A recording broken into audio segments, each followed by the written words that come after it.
अस्सलाम वालेकुम। क्या हाल है आप सबका? उम्मीद है सब खैरियत से होंगे। आज सुबह-सुबह हमारे घर एक पार्सल आया है और इस पार्सल में जो चीज़ मैंने मंगवाई है, वो आज मैं आपको दिखाऊँगी। मेरी पिछली कुछ वीडियोज़ में आपने देखा होगा कि क्योंकि हमारे इस घर में गार्डन है काफ़ी बड़ा, तो हम अपना ग्रिल का शौक़ जो है यानी बारबेक्यू करने का शौक़ जो है वो पूरी तरह से इधर एन्जॉय कर रहे हैं। और जो शुरू की वीडियोज़ थी जिसमें हमने बारबेक्यू किया है, उसमें मैंने आपको दिखाया भी था कि हमने किस तरह से घर पे ही अपनी एक ग्रिल बनाई है। क्योंकि हमारी जो ग्रिल है वो जर्मनी अभी पड़ी हुई है, अभी सामान नहीं आया हमारा। तो अब क्योंकि मौसम भी खुल गया है और हो सकता है कि हमारा बाहर भी आना-जाना हो पिकनिक्स वगैरह के लिए भी, तो हमने सोचा कि एक पोर्टेबल ग्रिल जो होती है ना वो होनी चाहिए। जो जर्मनी में हमारी ग्रिल पड़ी हुई है वो काफ़ी बड़ी और हैवी है, तो वो जब हम डिग्गी में रखते हैं तो उसके बाद कोई और चीज़ रखने की जगह नहीं बचती। तो इसलिए मुझे कोई ऐसी ग्रिल चाहिए थी जो छोटी भी हो जाए और घर में भी काम आए और पिकनिक्स वगैरह पे भी काम आए। तो इसलिए हमने ईबे से एक ग्रिल ऑर्डर की है और ये आज आई है पोस्ट में। तो ये मैं आपको दिखा रही हूँ। अच्छा, काफ़ी हल्की-फुल्की है, इसका इतना वज़न नहीं है और इसके ऊपर इसके साथ इस तरह से जालियाँ भी आई हैं, जैसे अगर कोई सीख कबाब ऊपर रख के बनाने हों या चपली कबाब वग़ैरह बनाने हों या जो मटन चॉप्स होती हैं वो उनको बनाने के लिए इस तरह की जो जाली होती है वो चाहिए होती है। बाकी जो चिकन टिक्का है और सीख कबाब हैं वो तो सुलाखों के ऊपर ही बनते हैं। तो ये अच्छा है कि इसके साथ ये जो जाली है ये इंक्लूडेड है और इसको साइड से पकड़ने के लिए इस तरह से हैंडल्स भी हैं और काफ़ी लाइट वेट है। और मज़े की बात ये है कि ये फ़ोल्ड भी हो जाती है और फ़ोल्ड होके इसका साइज़ जो है वो काफ़ी छोटा हो जाता है। बारबेक्यू की वैसे काफ़ी सारी वीडियोस जो है वो मेरे चैनल पे पहले से हैं। इसके साथ सर्व करने के लिए जो साइड डिशेस होती हैं उनकी रेसिपीज़ भी मैंने बताई हुई हैं। और ज़्यादा मिकदार में अगर आपने ग्रिल बनानी है, बारबेक्यू करना है, तो बड़ी क्वांटिटीज़ की भी रेसिपीज़ जो हैं वो मेरे चैनल पे मौजूद हैं।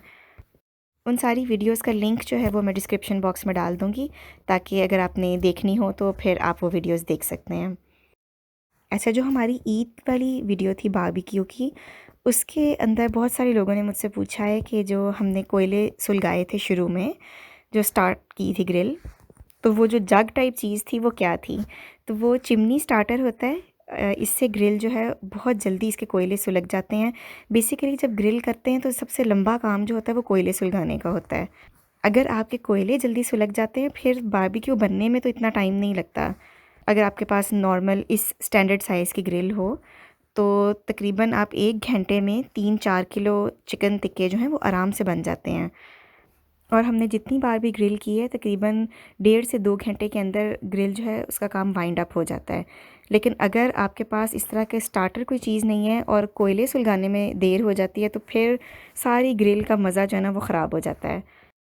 तो हमने ये जो स्टार्टर जग था ये हमने लिया था लिडल से। तो अगर आपके करीब लिडल है तो जब भी उसमें ग्रिल की चीज़ें आती हैं ना, बारबेक्यू की चीज़ें, तो उसमें ये लाज़मी होगा। या अगर आप ऑनलाइन भी देख सकते हैं, इसको चिमनी स्टार्टर बोलते हैं। और अगर आप ऑनलाइन नहीं देखना चाहते तो किसी भी ऐसी मार्केट में जाएँ जहाँ पे ग्रिल की चीज़ें होती हैं ना, जहाँ कोयले वगैरह इस किस्म की चीज़ें मिलती हैं, ग्रिल पड़ी होती है, उधर ही आप देखेंगे तो ये आपको ज़रूर मिल जाएगा। और जो ग्रिल हमने ख़रीदी है उसका लिंक जो है वो भी मैं डिस्क्रिप्शन बॉक्स में डाल दूँगी। अगर आप में से भी किसी ने ख़रीदनी हो तो उस लिंक के ज़रिए ख़रीद सकते हैं। अच्छा जी, ग्रिल तो मैंने आपको दिखा दी है, अब मैं बर्फ़ी बनाने लगी हूँ। जो लोग मुझे इंस्टाग्राम पे फ़ॉलो करते हैं उन सबको पता होगा हमारे घर में हर दूसरे दिन ये बर्फ़ी बनती है। बहुत जल्दी बन जाती है ये बर्फ़ी और मेरे बच्चे भी बहुत शौक़ से खाते हैं और इसके अंदर नट्स वगैरह भी मैं डालती हूँ, तो इस वजह से थोड़ी-सी हेल्दी रेसिपी ही आप इसको कह लें। अगर चीनी को आप थोड़ा-सा इग्नोर कर दें तो मेरे ख़्याल से हेल्दी रेसिपी ही है ये। वैसे भी तो बच्चे इतनी चॉकलेट्स और टॉफ़ीज़ और इस किस्म की चीज़ें खाते हैं, तो मेरी कोशिश होती है कि मैं घर पे ही इस तरह की कोई ना कोई चीज़ बना लूँ जिसमें चलो इस बहाने बच्चे नट्स खा लेते हैं, या बेसन और सूजी भी अच्छी होती है सेहत के लिए। तो ये बर्फ़ी जो है ये अक्सर मैं बना के रखती हूँ, बच्चों को लंच बॉक्स में भी दे देती हूँ और बाज़ अगर बहुत मीठे की क्रेविंग हो तो तब भी ये बहुत अच्छी लगती है। वैसे ये रेसिपी पहले से मेरे चैनल पे मौजूद है, लेकिन आप सबकी फ़रमाइश थी तो इसलिए मैं अब दोबारा से ये रेसिपी आपके साथ शेयर कर रही हूँ। थोड़ी झटपट तरीके से बताऊँगी, अगर ज़्यादा तफ़सील से आपने देखना हो तो वीडियो का लिंक जो है वो मैं डिस्क्रिप्शन बॉक्स में डाल दूँगी। अच्छा, सबसे पहला काम मैंने ये किया है कि बादाम मैंने ले लिए हैं और इनको मैंने इस तरह मिक्सर में डाल के इसको बिल्कुल फ़ाइन पाउडर कर लिया है।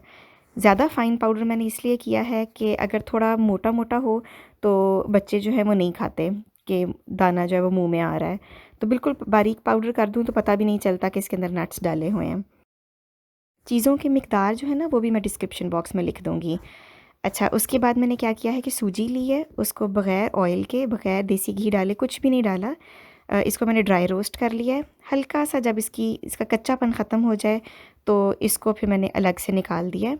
और इसी फ्राइंग पैन के अंदर मैंने बटर डाला है और बेसन जो है वो छान के डाला है, और बेसन को अब मैं अच्छे तरीके से भून लूँगी। आपको लग रहा होगा कि इस रेसिपी में बहुत ज़्यादा बटर है, लेकिन बेसन की कोई भी आप मिठाई बनाएं उसको थोड़े से ज़्यादा बटर में भूनना पड़ता है, वरना बेसन जो है वो कच्चा रह जाता है, उसका टेस्ट इतना अच्छा नहीं बनता। मैंने इस रेसिपी को कम बटर के साथ भी बना के देखा है, उसका टेस्ट बिल्कुल चेंज हो जाता है और वो मज़े की नहीं लगती।